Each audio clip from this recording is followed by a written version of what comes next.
দেশজুড়ে হাসপাতালে বাড়ছে হাম রোগের চাপ। জেলা উপজেলা পর্যায়ে আক্রান্তের সংখ্যাই বেশি। দুপুরে রাজধানী শিশু হাসপাতালে একটি প্রশিক্ষণ কর্মশালার উদ্বোধন শেষে স্বাস্থ্যমন্ত্রী জানান, বজ্রপাতের মতো হাম আঘাত হানলেও মোকাবেলায় পর্যাপ্ত প্রস্তুতি নিয়েছে সরকার। টিকার মজুতও বাড়ানো হচ্ছে। শিগগিরই ইউনিসেফ থেকে আনা হবে ৬০৪ কোটি টাকার টিকা। নাজমুল ইসলামের প্রতিবেদন। দেশে উদ্বেগজনক হারে বেড়েছে হামের সংক্রমণ। বড় আকারে ছড়িয়ে পড়ছে কয়েক জেলায়। অনেক হাসপাতালে দেখা দিয়েছে শয্যা সংকট। গত ২৪ ঘন্টায় হামে আক্রান্ত হয়ে রাজশাহী ও ফরিদপুরে ২ শিশুর মৃত্যু হয়েছে।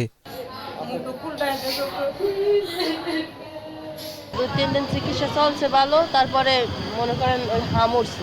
এদিকে কয়েক সপ্তাহ ধরে রাজধানীতেও বেড়েছে সংক্রামক ব্যাধি হাম।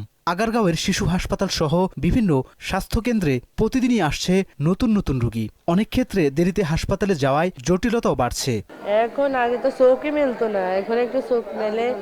ঈদের আগে ১৪ দিন থেকে গেছিলাম নিউমোনিয়ার কারণে। পরে বাড়ি যাওয়ার পরে আবার হাম উঠছে।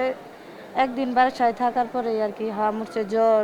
হাম রোগ আছে নাকি সেটা আবার দেখা দিয়েছে, দেশে বই দেখা দিয়েছিল। হ্যাঁ আইসি আর ট্রিটমেন্ট চলতে চালান, আমি আগের থেকে বেমালা সুস্থ দেই বাচ্চা।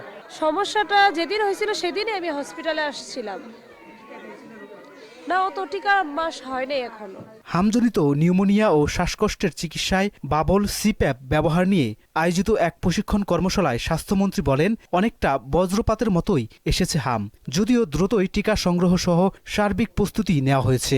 হঠাৎ করে বজ্রপাতের মতন এসে পড়েছে আমাদের উপর, যেটার কোনো রকম প্রস্তুতি আমাদের কাছে ছিল না। ২৪ ঘন্টার ভিতরে কিন্তু আমরা ভেন্টিলেটরের ব্যবস্থা করে ফেলেছি। আমরা ২৪টা ভেন্টিলেটর কমিটমেন্ট পেয়েছি, এখন এটার সংখ্যা আরো বেড়েছে। আজকে আপনাদেরকে আমরা 2টা দিয়ে যাচ্ছি, আমার কাছে এখন আরো 3টা স্টক আছে। রবিবার থেকে হামের টিকা দেওয়া হবে জানিয়ে মন্ত্রী বলেন, এ মাসের মধ্যেই ইউনিসেফের কাছ থেকে ৬০৪ কোটি টাকার টিকা সংগ্রহ করা হবে। ইউনিসেফ থেকে আমরা মিজাইলের টিকা সহ টিকা কালেক্ট করতে যাচ্ছি, which is against the money of 604 crores. Nazmul Islam, মোহনা সংবাদ, ঢাকা।